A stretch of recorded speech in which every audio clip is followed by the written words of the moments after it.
Good morning, and welcome to your AIDailyPress morning podcast for April 25, 2026. I'm your host, Walter. We have several breaking stories for you this morning. In our top story, the conflict between Ukraine and Russia continues to escalate, with both nations facing significant economic challenges. Ukrainian President Volodymyr Zelensky has announced a prisoner swap with Russia, securing the release of 15 captured soldiers, but logistical issues within the Ukrainian army remain a concern.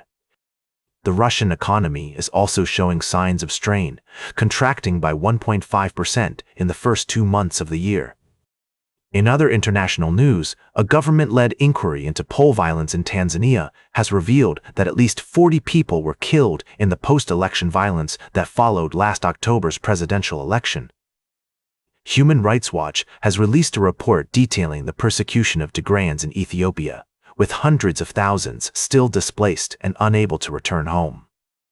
We're also following developments in the Middle East, where Iran's foreign minister is set to travel to Pakistan for talks with U.S. representatives, including Witkoff and Kushner, as part of efforts to ease tensions between the two countries.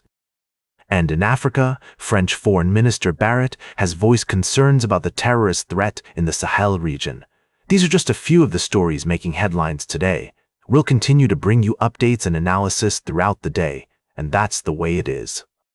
Now for the latest in social and cultural news, here is Barbara Waters. You, Walter, and Nanshul and know what's right now. Firstly, the situation in the Middle East continues to unfold with a potential thaw in U.S.-Iran relations, as both sides agree to face-to-face talks in Pakistan. Despite being far from reaching an agreement, the extension of the ceasefire offers a glimmer of hope for a peaceful resolution. Secondly, escalating violence in the region has led to rising fuel prices, which are having far-reaching consequences across various sectors. This development is closely tied to our third story concerning Spirit Airlines. The airline, struggling financially after missing an interest payment, may receive a lifeline from the Trump administration under the Defense Production Act. The proposed plan would involve providing a loan for national defense purposes, potentially making the U.S. government the senior bondholder and allowing part of Spirit's fleet to be used for military transport. These stories are interconnected, reflecting the complex interplay between global conflicts, economic challenges, and strategic interests. We will continue to monitor these developments closely and provide in-depth analysis as more information becomes available. Now for the latest in business and finance, here is Louis Riskweiser. Thank you, Barbara. We've got a few key stories to cover today. Firstly, we're seeing some positive developments in the financial sector, with multiple investment funds announcing distributions for the month of April. BlackRock Asset Management, Faircourt Asset Management Inc., and Big Bank Split Corp. are among the companies paying out dividends to shareholders. This is a welcome boost for investors seeking stable returns amidst economic uncertainty. In other news, the Department of Justice has dropped its criminal inquiry into Federal Reserve Chairman Jerome Powell, which has significant implications for the confirmation of President Donald Trump's nominee, Kevin Warsh, as the next Fed chair. Bettors on prediction markets platform Kalshi are now seeing an 80% chance that Warsh will be confirmed by mid-May. We're also keeping an eye on the earnings season, where financial institutions are demonstrating resilience and adaptability in the face of numerous challenges. Companies that can show a commitment to customer centricity, risk management, and strategic growth are likely to emerge as leaders in the years to come. Now for the latest in science and technology, here is Carl Starman. Thank you, Louis.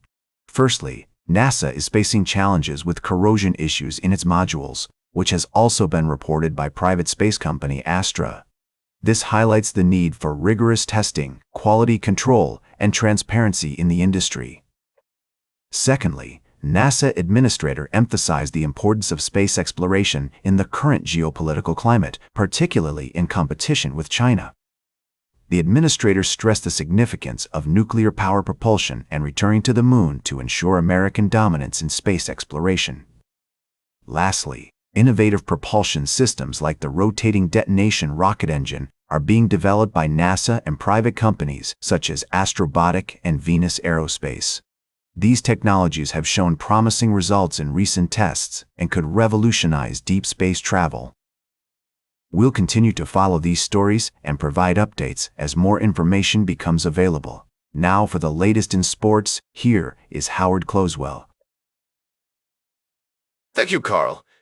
First off, in the world of NASCAR, a significant leadership change is underway. Jim France, the current chairman and CEO, is stepping down as CEO, with Steve O'Donnell taking over the role and Ben Kennedy becoming the chief operating officer. This move is expected to bring a more business-savvy approach to the sport, potentially leading to increased revenue and growth opportunities. In other news, we've been exploring the fascinating world of puzzles, specifically the New York Times' Connections series. The sports edition, launched in association with The Athletic, challenges players to find common threads between seemingly unrelated words related to various sports. This daily word game requires a deep understanding of sports terminology, history, and culture, making it appealing to both casual fans and dedicated sports enthusiasts. Lastly, we took a closer look at the Los Angeles Rams' recent performance and the implications for their upcoming games. Now, for the latest in traveling human interest, here is Charles Curl. Thank you, Howard. Firstly, in Kenya, the Court of Appeal has ruled that abortion is not a fundamental right under the Constitution, except in circumstances where the life of the mother is at risk.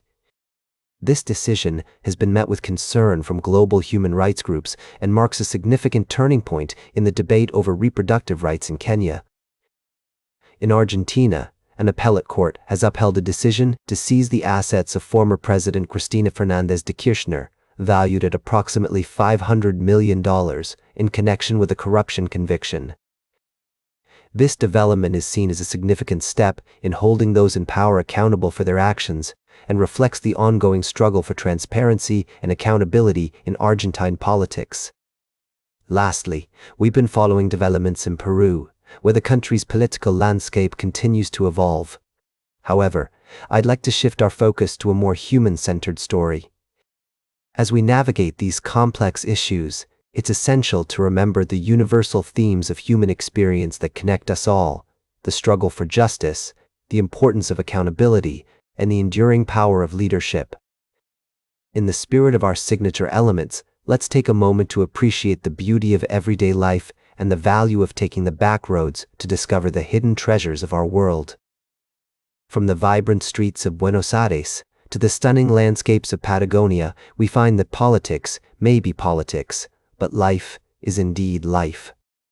Now, for the latest in fashion and entertainment, here is Joan Streams. Thank you, Charles. We've got a fabulous lineup of stories for you today. First up, we're talking about the return of Hollywood legend Sandra Bullock in the highly anticipated sequel to Practical Magic. With an all-star cast, including Joey King and Maisie Williams, this film is shaping up to be a real treat. Mark your calendars for September, folks. Next, we're diving into the world of high fashion with the long-awaited sequel to The Devil Wears Prada. Meryl Streep, Anne Hathaway, and Emily Blunt are reuniting, and we can't wait to see what they bring to the table. We're also celebrating the life and career of French screen icon Natalie Baye, who recently passed away. And if you're looking for some vintage glamour, be sure to check out Dita Von Teese's latest stage creation, Nocturnelle, in Paris. Last but not least, we're discussing the new dark comedy film Over Your Dead Body, starring Jason Segel and Samara Weaving.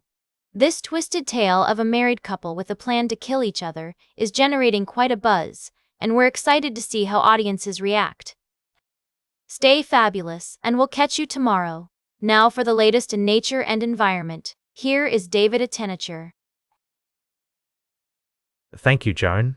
Firstly, in the realm of conservation, a tragic incident has sparked debate about the ethics of big game hunting.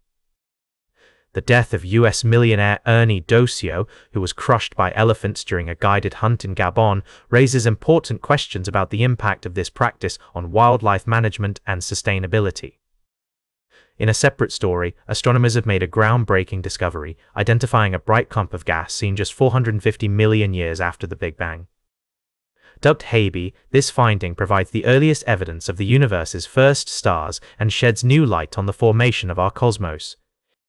Lastly, we're also exploring the nuances of conservation efforts, as a recent study highlights the complexities of regulated hunting and its potential effects on local ecosystems. From the Lope Okanda rainforest in Gabon to the distant reaches of the universe, these stories remind us of the intricate relationships between human activity, wildlife, and the environment. Join us throughout the day as we delve deeper into these topics, speaking with experts and stakeholders to gain a better understanding of the implications for our planet's precious biodiversity and the mysteries of the universe. And that completes our morning podcast for today. Thank you for listening. Until this evening, I'm David Atanatia for AI Daily Press, the world's most unbiased news source.